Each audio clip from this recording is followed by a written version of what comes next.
This is a chapter that's called The New Hunter-Gatherers.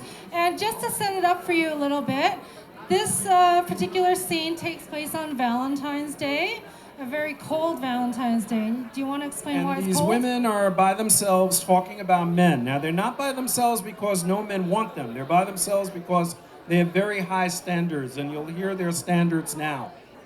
Girls, it seems like people in New York are always looking around to upgrade, especially men. I mean, they're always looking to date out of their league.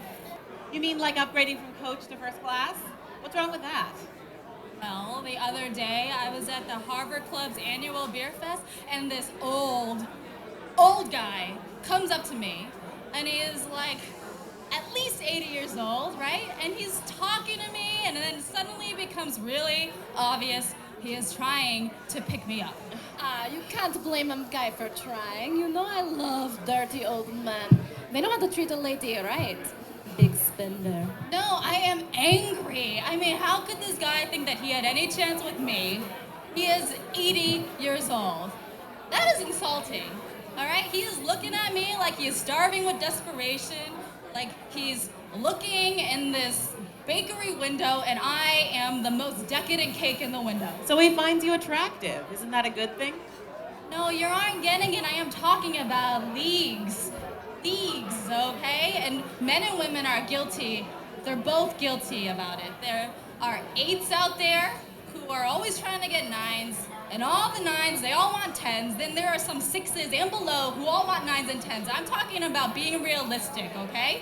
Like, don't set yourself up for disappointment or rejection. So if you are A cup, you secretly want B cup. And if you're B cup, you secretly want C cup. Is that what you mean? No, Katia, that's not what I'm talking about. I think what Roxanne is talking about is the level of attractiveness. It's like how some men and women always go for the model types. Right. So I told this guy, I told him, I said, I am not your cupcake, okay? I might be the most decadent cake in the window, but I am not for you. And what you're saying is, how dare this guy think that he's even close to your league? Exactly. But problem with men is they never satisfy with one cupcake.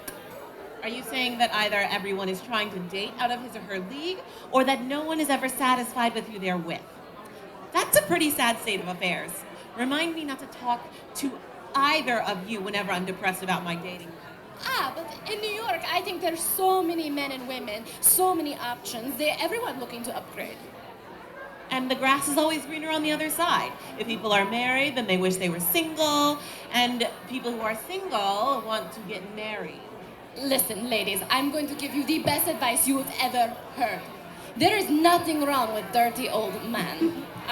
No, but if you're going to date someone old, I mean, they have to be really old. Don't go for someone in their 50s or 60s or 70s. No. You need someone old in a wheelchair or a walker or a cane, someone that you know is going to kick the bucket in a minute.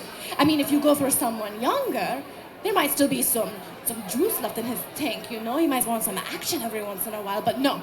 Someone really old, someone that might have a heart attack or a stroke just from seeing you get naked in front of him. Look, I don't want a guy for his wallet.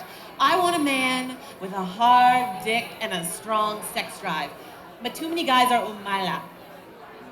What does that mean? It's a Brazilian expression for a suitcase without a handle.